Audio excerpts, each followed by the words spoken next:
Olá, advogadas e advogados!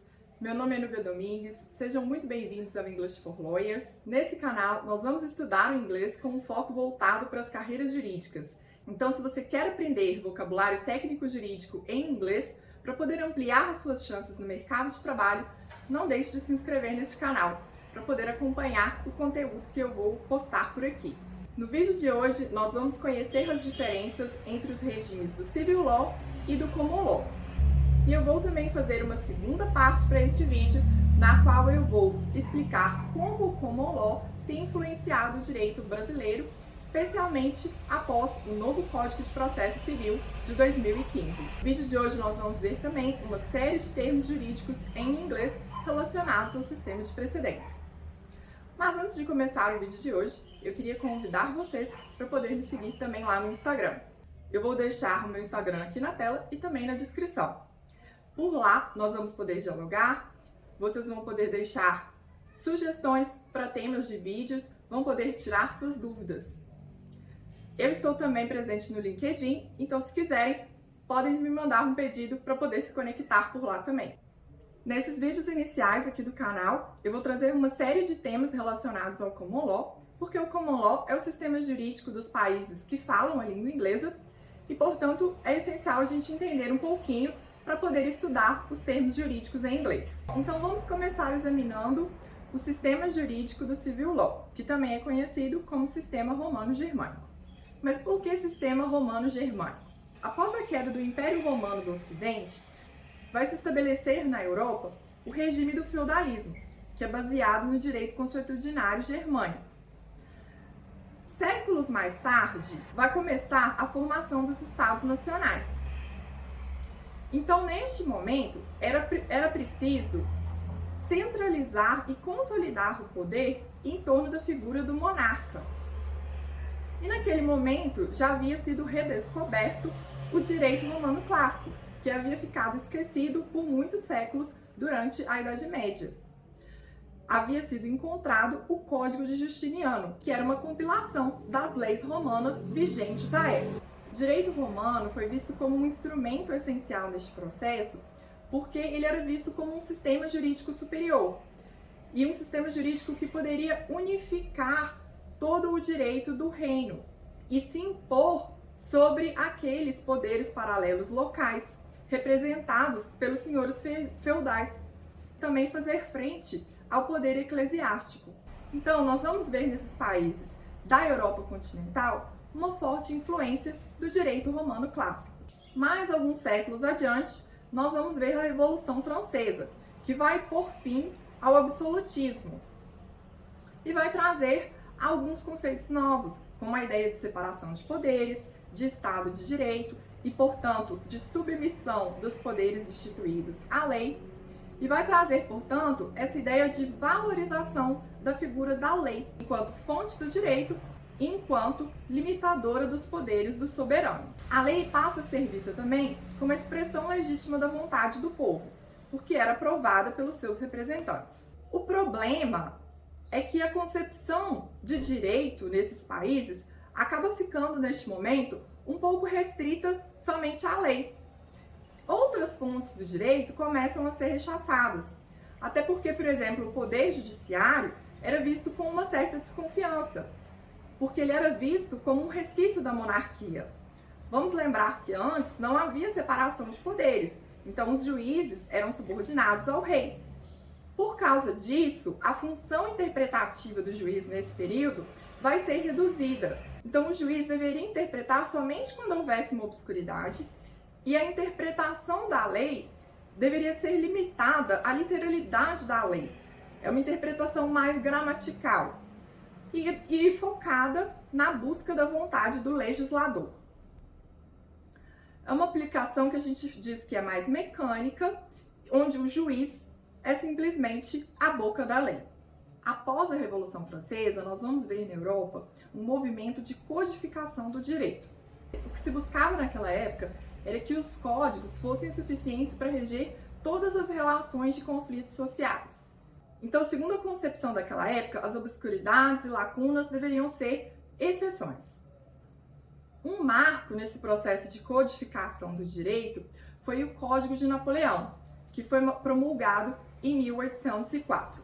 Então, como nós podemos ver, neste período houve um processo importante de limitação do poder interpretativo do juiz e uma diminuição da figura da jurisprudência enquanto fonte de direito. E, por outro lado, uma valorização, uma sobrevalorização até, da figura da lei enquanto fonte de direito. Nós vamos ver agora que nos países de Common Law, o processo já foi bem diferente. O sistema do Common Law é conhecido também como sistema jurídico anglo-saxônico.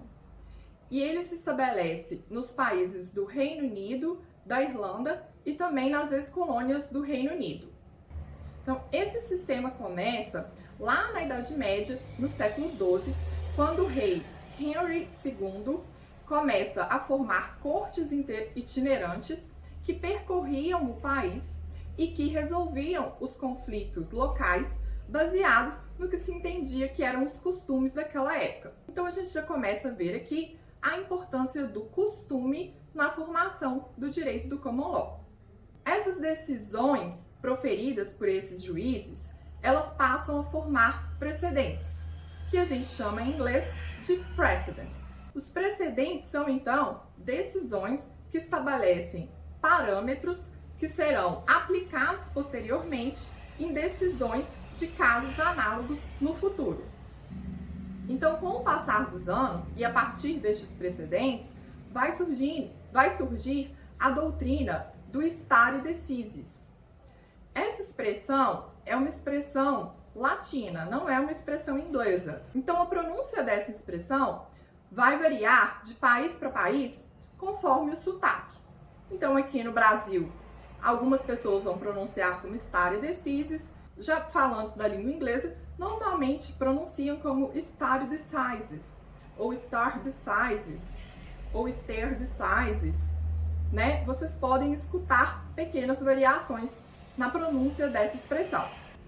Em inglês, essa expressão é traduzida como to stand by things decided, que significa observar, respeitar aquilo que foi decidido. Esse princípio, portanto, estabelece um dever de que os juízes observem, respeitem aquilo que foi decidido em casos análogos do passado. Os juízes passam, portanto, a estar vinculados às decisões passadas. E isso garante que casos iguais sejam tratados de forma igual, garantindo o princípio da isonomia. E foi dessa forma que começou a surgir um direito unificado para todo o reino da Inglaterra, e por isso denominado de Common Law, ou direito comum. Esse direito, que passa a ser construído por juízes a partir das decisões de casos concretos, é chamado de Judge-Made Law ou Case Law. Eu não aconselho vocês a traduzir a palavra jurisprudência como jurisprudence. Por quê? Primeiro, esse conceito jurisprudência é um conceito mais próprio dos regimes de civil law. Porque ele significa um conjunto de decisões num determinado sentido e que, portanto, pressupõe uma certa liberdade de que se possa decidir de uma forma ou de outra, mas que a jurisprudência começa a se orientar num certo sentido. Como no Common Law existe a vinculação, esse conceito acaba sendo um pouco estranho ao Common Law. Então, quando essa palavra jurisprudence é utilizada em inglês, normalmente ela é utilizada com outros sentidos. Então, não traduzam jurisprudência como jurisprudence. Quando vocês quiserem se referir à jurisprudência, a expressão que eu entendo que melhor traduziria essa ideia seria a expressão case law. E conforme o caso, vocês podem também se referir a judge-made law ou mesmo precedents. Embora o case law seja muito importante na formação do common law, é importante a gente entender que o direito legislado, chamado em inglês de statute law, ele está acima dos precedentes, da mesma forma que nos regimes de civil law. É importante a gente lembrar que lá no início, quando o common law começou, no século XII, não existia ainda essa ideia de separação dos poderes. Então, os juízes, eles proferiam as decisões munidos da autoridade que lhes era investida pelo rei. Da mesma forma que o rei também acumulava funções de legislar, então não existia uma separação de poderes muito bem estabelecida. Essa separação de poderes vai começar a ficar melhor delineada lá na Inglaterra já lá no século XVII.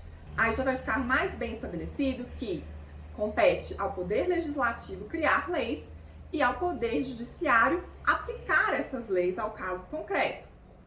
Mas o que eu vejo nos países de common law é que nesse momento em que acontece a separação das funções do Estado, o sistema de precedentes já estava muito bem estabelecido.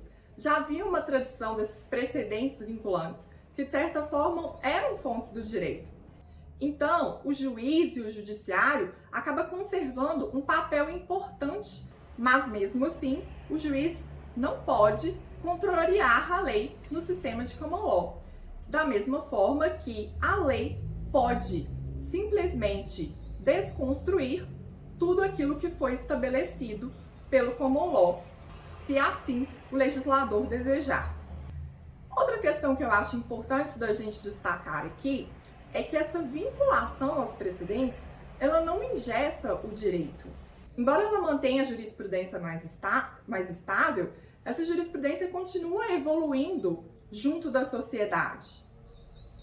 Então, os juízes eles vão desenvolver o direito criado pelos seus antecessores para poder atender aos anseios da sociedade. E muitas vezes eles conseguem fazer isso até mais rapidamente do que as modificações feitas pelo legislativo.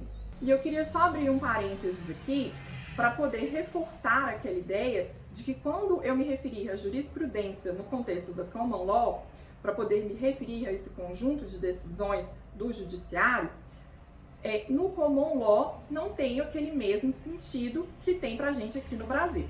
Antes de a gente concluir, eu queria reforçar aqui as principais características de cada um desses sistemas. Então, quanto ao civil law, a primeira característica seria essa forte influência do direito romano clássico.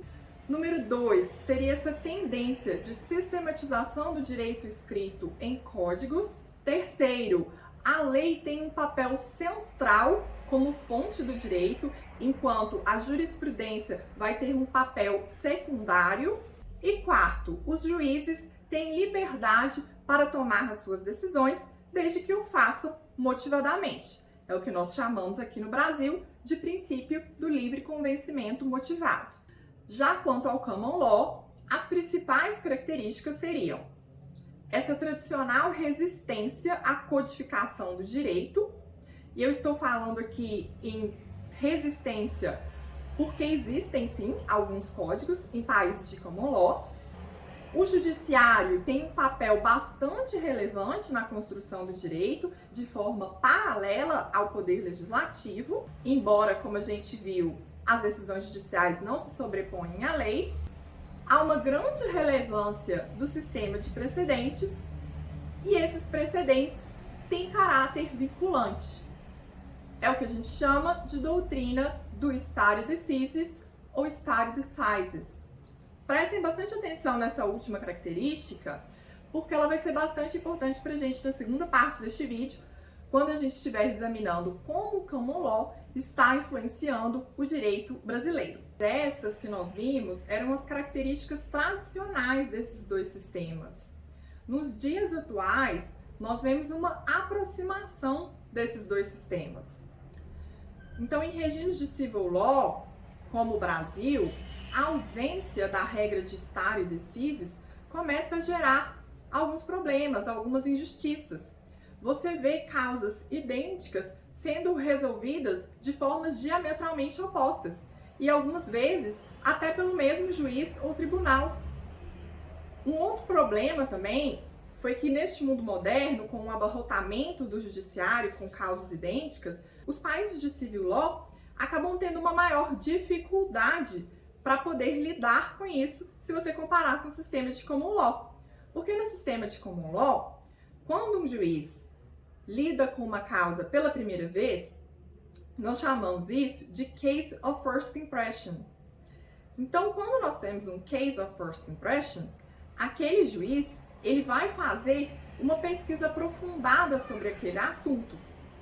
e ele tem uma certa responsabilidade sobre as suas costas, porque a decisão dele vai vincular não só aquela decisão daquele caso, mas todos os casos futuros, se for o caso de um tribunal, as cortes inferiores, os outros juízes ou de mesmo nível, eles vão tender a seguir, né, se estiverem dentro daquela mesma jurisdição, eles vão tender a seguir aquela mesma decisão, respeitando a pesquisa que aquele juiz já fez. Então existe essa tendência de vinculação. Então torna-se muito mais fácil, porque se um caso foi decidido, os demais casos vão ser decididos da mesma forma. Gera uma certa celeridade, simplificação e maior segurança jurídica e isonomia no sistema. Por outro lado, no Civil Law, era como se cada uma dessas causas, apesar de serem idênticas, fossem uma causa nova. Então o juiz estaria ali lidando com elas do zero.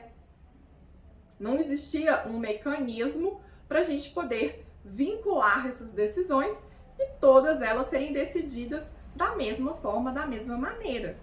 E isso gera todos esses problemas de insegurança jurídica, de maior lentidão do judiciário. E é por isso que esses países de Civil Law vão começar a incorporar algumas características dos países de Common Law. É certo também que os regimes de Common Law também vão sofrer influência dos regimes de Civil Law.